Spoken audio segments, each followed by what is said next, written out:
ഇപ്പോൾ മദ്യാസക്തനായ ഒരാൾ കൂടി നിർത്താൻ ആഗ്രഹിക്കുമ്പോൾ ആൽക്കഹോളിക്സ് അനോണിമസ് പറയുന്നത് one day at A time എന്നാണ്. ഇന്ന് ഒരു ദിവസത്തേക്ക് കൂടി നിർത്തുക, അത് മാത്രം ചെയ്താൽ മതി. ഇന്ന് ഒരു ദിവസത്തേക്ക് കൂടി നിർത്തുക എന്നുള്ള ഒരു ആശയത്തിലേക്ക് നമ്മൾ എത്തിച്ചേരണം.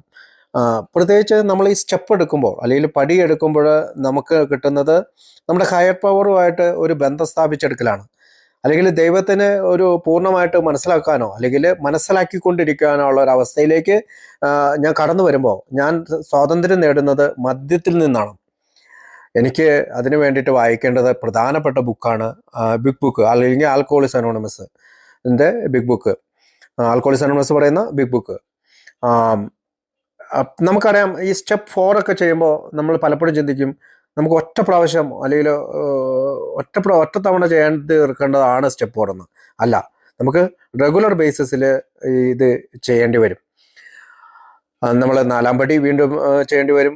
തെറ്റുകൾ ചെയ്യുമ്പോഴെല്ലാം 10-ാം പടിയിൽ നമ്മൾ ഏറ്റുപറയേണ്ടി വരും. അപ്പോൾ പല സ്റ്റെപ്പുകളും നമ്മൾ വീണ്ടും വീണ്ടും ജീവിതാവസാനം വരെ ചെയ്തുകൊണ്ടിരിക്കേണ്ടതാണ്. അപ്പോൾ മറ്റ് അംഗങ്ങളുടെ അനുഭവങ്ങളുമായിട്ട് നമ്മുടെ അനുഭവങ്ങളെ കൂട്ടിച്ചേർത്ത് വെച്ചുകൊണ്ടാണ് നമ്മൾ ഈ ഫൗണ്ടേഷൻ സ്റ്റോണും കോർണർ സ്റ്റോണും കീ സ്റ്റോണും അല്ലെങ്കിൽ ആണിക്കല്ല്, മൂലക്കല്ല്, അടിക്കല്ല് എന്ന് പറയുന്ന ഈ കല്ലുകൾ കണ്ടുപിടിക്കാനായിട്ട് ശ്രമിക്കുന്നത്.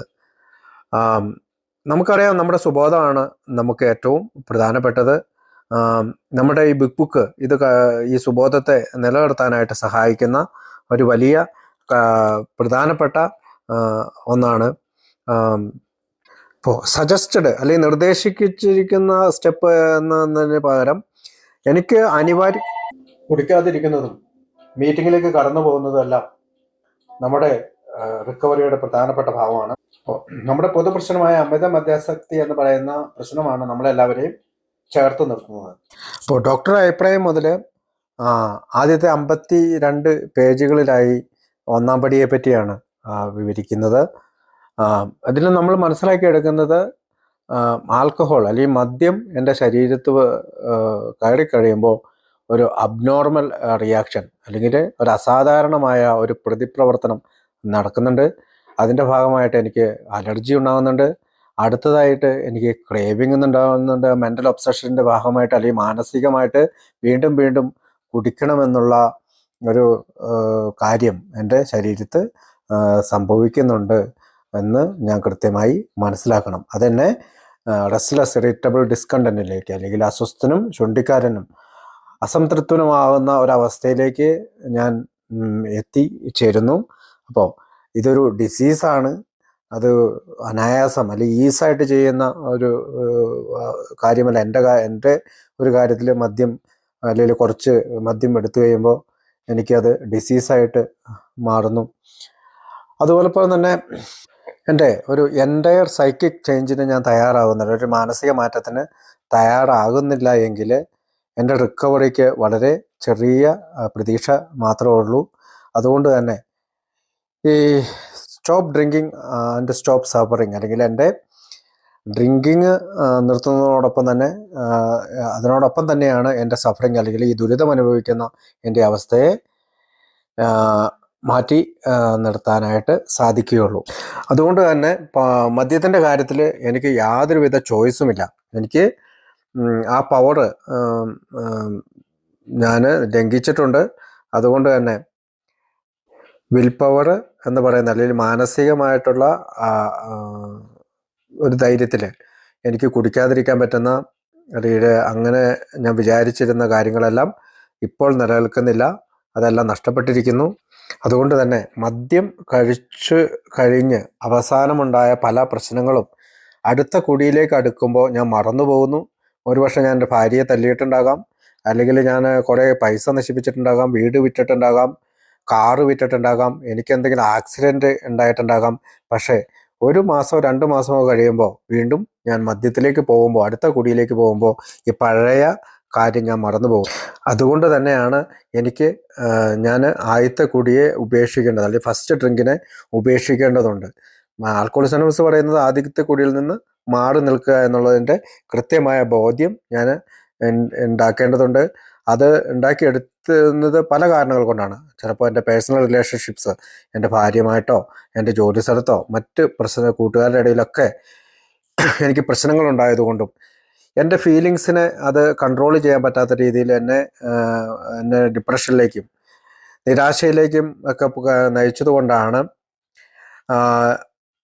അല്ലെങ്കിൽ ഭയത്തിലേക്ക് നയിച്ചതുകൊണ്ടാണ്, അല്ലെങ്കിൽ സന്തോഷമില്ലാത്തൊരവസ്ഥയിലേക്ക് നയിച്ചതുകൊണ്ടാണ് ഞാൻ മദ്യപിക്കാതിരിക്കേണ്ടതിൻ്റെ ആവശ്യകത എനിക്ക് ബോധ്യമായി. അപ്പോൾ ഇവിടെ വെച്ച് എനിക്ക് പവറില്ല, എനിക്ക് ഒരു ന്യൂ മാനേജറെ എൻ്റെ ജീവിതത്തിൽ വേണമെന്ന് എനിക്ക് മനസ്സിലാക്കുന്നു.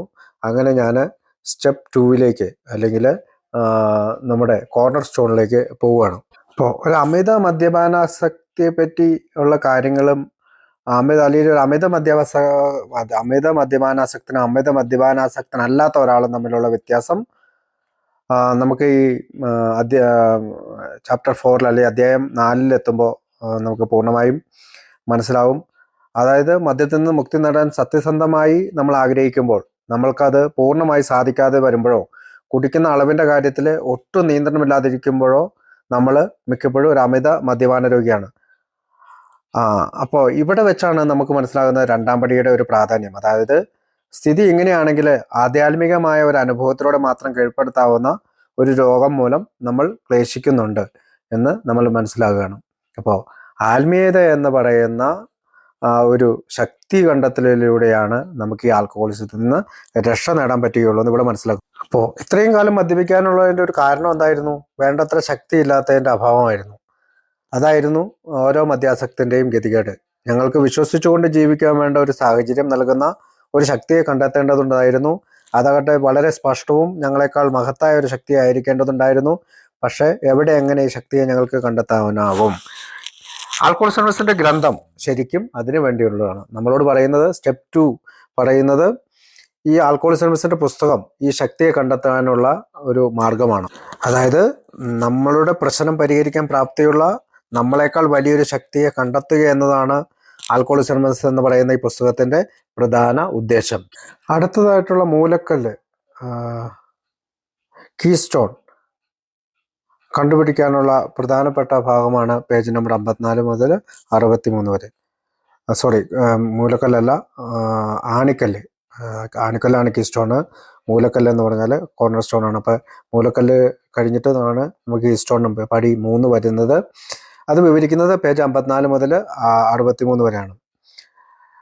അപ്പോൾ സത്യത്തിൽ ഞങ്ങൾ സ്വയം വിഡ്ഢികളാവുകയായിരുന്നു. എന്തുകൊണ്ടെന്നാൽ ഓരോ മനുഷ്യൻ്റെയും സ്ത്രീയുടെയും ശിശുവിൻ്റെ ഉള്ളിൽ ദൈവം എന്ന അടിസ്ഥാനപരമായ ആശയമുണ്ട്. അപ്പോൾ നമുക്ക് കൊടും ദുരിതം മൂലമോ പൊള്ളയായ പൊങ്ങച്ചം മൂലമോ മറ്റു വല്ലതിനെയും പൂജിക്കുന്നത് മൂലമോ അത് ദുഷ്പ്രഭമായിട്ടുണ്ടാകും. പക്ഷേ എന്തെങ്കിലും തരത്തിൽ അതുണ്ട്. കാരണം നമ്മളെക്കാൾ വലിയൊരു ശക്തിയിലുള്ള വിശ്വാസവും മനുഷ്യ ജീവിതത്തിൽ ആ ശക്തിയുടെ അത്ഭുതകരമായ വിളയാട്ടവും മനുഷ്യരാശിയോളം തന്നെ പഴക്കമുള്ള വസ്തുതയാണ്.